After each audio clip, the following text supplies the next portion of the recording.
पुष्कर के मन में अभी भी सुरभि आंटी के लिए बहुत इज्जत थी, इसलिए उसने बस इतना कहा, अंकल मैं कोई गैंगस्टर नहीं हूं और मैं भविष्य में भी नहीं बनूंगा। आपकी केयर के लिए धन्यवाद। ठीक है, यह अच्छा है क्योंकि तुम समझ गए हो। खाने के तुरंत बाद पुष्कर ने सबसे विदा ली और चल पड़ा।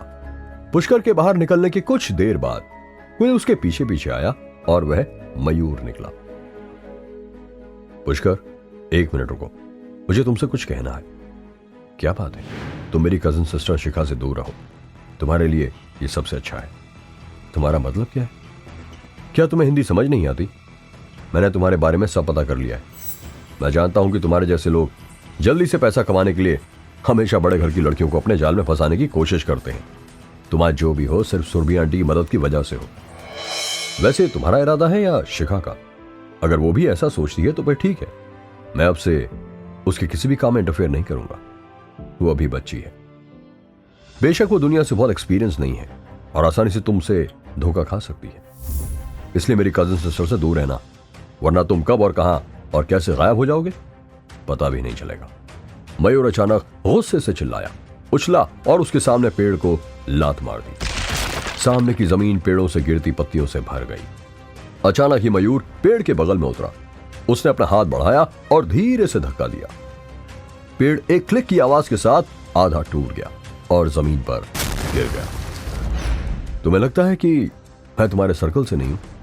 मेरी नजर में तुम अभी मेरी दुनिया से बहुत दूर हो, मयूर ने कहा। जहां से मैं देख रहा हूं वहां से तुम मेरे सामने चींटी भी नहीं हो, तो फिर तुम मेरी दुनिया को अभी जानते ही नहीं हो। तभी पुष्कर ने धीरे से अपने हाथ में एक पत्ता घुमाया और यह सीधे सड़क के किनारे खड़े एक बड़े पेड़ की ओर बढ़ गया। एक ही लाइन खड़े हुए 3 पेड़ कट गए। आसमान में धूल उड़ रही थी। पुष्कर ने लंबी सांस ली और चला गया। मयूर उसे खड़ा हुआ देखता ही रह गया था। अगले 2 दिनों में पुष्कर क्लास में बहुत शांत रहा और वैसे ही वापस चला गया। उसने किसी से ज्यादा बातचीत नहीं की। एकमात्र चीज जिसने पुष्कर को थोड़ी राहत दी थी वो ये थी कि मीका के सड़क पर गाने गाने वाले ने वास्तव में इंटरनेट पर धूम मचा दी थी। शुक्रवार को कॉलेज खत्म होने से ठीक पहले पुष्कर को अचानक एक फोन आया। हेलो मिस्टर पुष्कर, मैं माजिद बोल रहा हूं। कल स्नैक हेड फेस्टिवल है, मुझे उम्मीद है कि आपके पास वहां आने का समय होगा। ठीक है, मैं आ जाऊंगा। दोपहर के समय पुष्कर उस जगह पहुंच गया था। पुष्कर वहां पर बस से गया था। जैसे ही पुष्कर बस से नीचे उतरकर आता है, उसके सामने एक खूबसूरत औरत खड़ी हुई थी।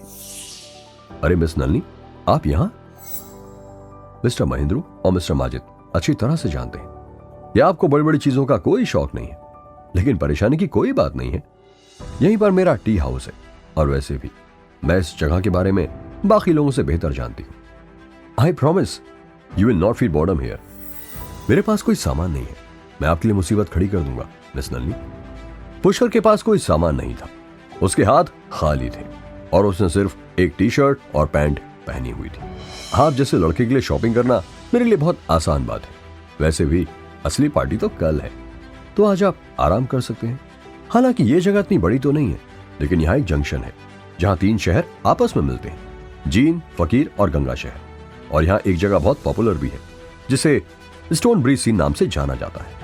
इसी के साथ उन्होंने एक सुंदर जगह पर घूमने का भी प्लान किया। स्टोन ब्रिज टाउन सच में बहुत सारे स्टोन ब्रिजेस से घिरा हुआ था। उसमें बहुत सी साफ पानी की झीलें और दर्जनों पेड़ थे। वहां एक छोटी पहाड़ी पर लंबी लंबी सीढ़ियां बनी हुई थी। पुष्कर जी, मैंने सुना है कि आप इन सीढ़ियों पर जितना ऊपर तक जाते हो आपको उतनी ही खुशियां मिलती हैं, तो क्या आप मेरे साथ चलेंगे? नहीं, उसकी कोई जरूरत नहीं है, मैं वैसे ही बहुत खुश हूं। पुष्कर ने टका सा जवाब दिया था, जिसे सुनकर नलनी थोड़ा उदास हो गई थी। फिर उसने बात बदलते हुए कहा, वैसे मिस्टर पुष्कर, मैंने आपका कमरा तैयार करवा दिया और आज शाम 8 बजे मैनर में एक शानदार कॉकटेल पार्टी रखी है। वहां सभी जाने माने लोग अलग अलग जगह से आएंगे। ऐसे में सभी लोगों के लिए एक बेहतरीन अवसर है कि वो एक दूसरे को जान लें और इससे आपका भी नेटवर्क स्ट्रांग हो जाएगा। उम्मीद है आप उसमें आएंगे और वहां मिस्टर महेंद्रू और मिस्टर माजिद भी आएंगे। ठीक है। पुष्कर तो यहां आया ही ऐसे लोगों से मिलने के लिए था, इसलिए उसने झट से हाँ कर दी।